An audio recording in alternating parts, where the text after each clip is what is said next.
কি করে করব বসবাস? সকাল থেকেই আমার হৃদয় জুড়ে প্রখর তৃষ্ণা, বুক পুড়ে যাচ্ছে অনবরত। ভাদ্রের জলধারা মুছতে ব্যর্থ হবে এই দাও দাও তেষ্টা জোড়াতে। বনপড়া সিংহলা হরিণের মতো অসহায় থাকাই দিগুনি। নেকড়ের মতো খেকে ওঠে রোদ আমাকে ভাবছে কাবাব রূপে। দু চোখে ক্ষুধার্ত পশুর জটর জ্বালা, পথে পড়ে তার ঘোড়ার কঙ্কাল, দুঃখ গাছের ডালে ঝুলন্ত বিজয় সাপ, বাড়িতে লুণ্ঠিত পুরো রক্ত চিহ্নময় পোশাক, আর অতিকায় মরু কাকা আমাকে ভয় দেখাচ্ছে। হোঁচট খেয়ে বারবার বাড়িতে মুখ তুলতে বলি। আমার চোখের তৃষ্ণা আর বুকের তৃষ্ণা এক জায়গায় আর্তনাদ করে মরা নদীর মতো। আজ তোমাকে দেখার সঙ্গেই হৃদয়ের দুকুল ছাপে যে গোটে তৃষ্ণা নিবের জলবায়ুতা। আমাদের দুজনে দুটি হাত পরস্পর চুম্বন ধারে ভাসতে দেখেছে। আমার মুখে আনন্দ সে ঝাপটা দেখে তো মুগ্ধ হলে। কয়েক মিনিট পরেই আমার মুখে বিষণ্ণতার উকি ঝুঁকি দেখে তোমাকে স্পর্শ করে মন খারাপের নীলাভ আঙ্গুল।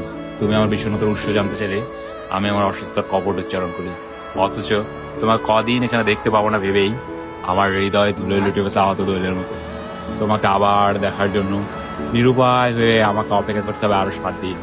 এই দীর্ঘ প্রতীক্ষার নিষ্কুণ ঘরে কি করে করব বসবাস? বাহ, সুন্দর ভাই, তাহলে বিগ ব্যান এত সেই জোস জোস।